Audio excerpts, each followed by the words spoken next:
Assalamualaikum warahmatullahi wabarakatuh. Nama saya Nurul Hidayah Darobi dari Prodi PGSD Universitas Pelita Bangsa. Tujuan saya membuat video ini adalah untuk memenuhi tugas mata kuliah pemahaman tingkah laku, yaitu resum jurnal bertemakan pemahaman tingkah laku dengan dosen pengampu Bapak Misbah SPD MPD.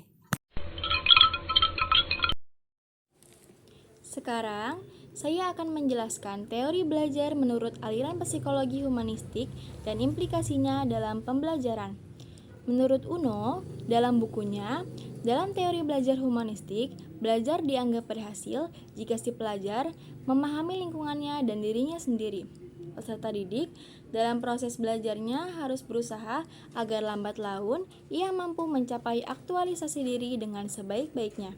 Teori belajar ini berusaha memahami perilaku belajar dari sudut pandang pelakunya, bukan dari sudut pandang pengamatnya.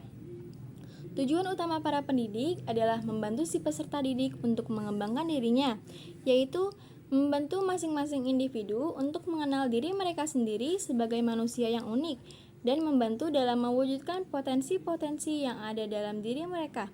Jadi, teori belajar humanistik adalah teori yang pembelajarannya mengedepankan bagaimana manusia memanusiakan manusia, serta peserta didik mampu mengembangkan potensi dirinya.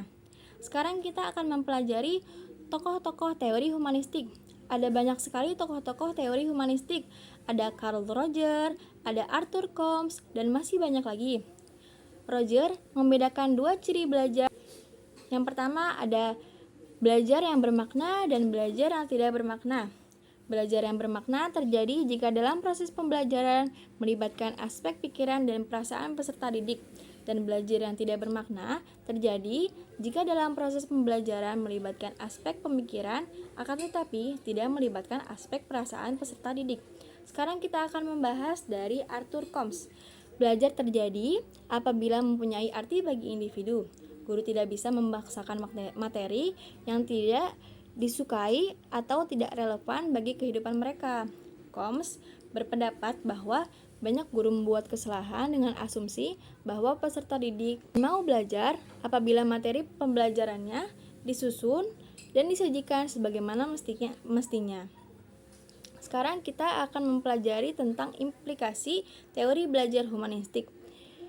Yang pertama adalah fasilitator itu sebaiknya memberikan perhatian kepada penciptaan suasana awal, situasi kelompok, atau pengamatan kelas.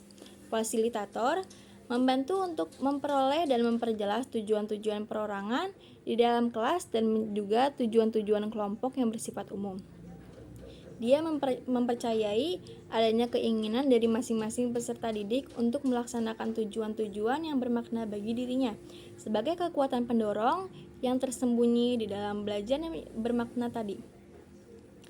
Yang keempat, dia mencoba mengatur dan menyediakan sumber-sumber untuk belajar yang paling luas dan mudah dimanfaatkan para peserta didik untuk membantu tujuan mereka. Yang kelima, dia menempatkan dirinya sebagai suatu sumber yang fleksibel untuk dapat dimanfaatkan oleh kelompok. Yang keenam, dalam menanggapi ungkapan-ungkapan di dalam kelompok kelas dan menerima baik isi yang bersifat intelektual dan sikap-sikap perasaan dan mencoba untuk menanggapi dengan cara yang sesuai, baik dari individual ataupun bagi kelompok.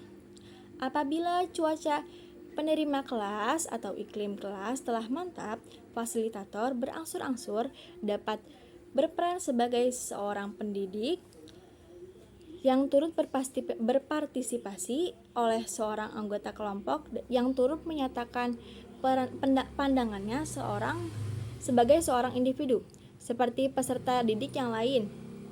Yang kedelapan, dia mengambil prakarsa untuk ikut serta dalam kelompok.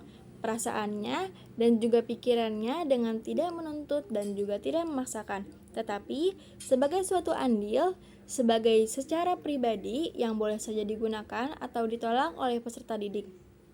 Yang kesembilan, dia harus tetap waspada kepada ungkapan-ungkapan yang menandakan adanya perasaan yang ada di dalam dan kuat selama belajar. Yang kesepuluh, dalam berperan sebagai fasilitator, Pimpinan juga mencoba untuk mengenali dan menerima keterbatasan-keterbatasannya sendiri. Segitu saja penjelasan saya mengenai teori humanistik dan pembelajarannya dalam belajar. Mohon maaf kalau ada kesalahan. Saya ucapkan terima kasih. Wassalamualaikum warahmatullahi wabarakatuh.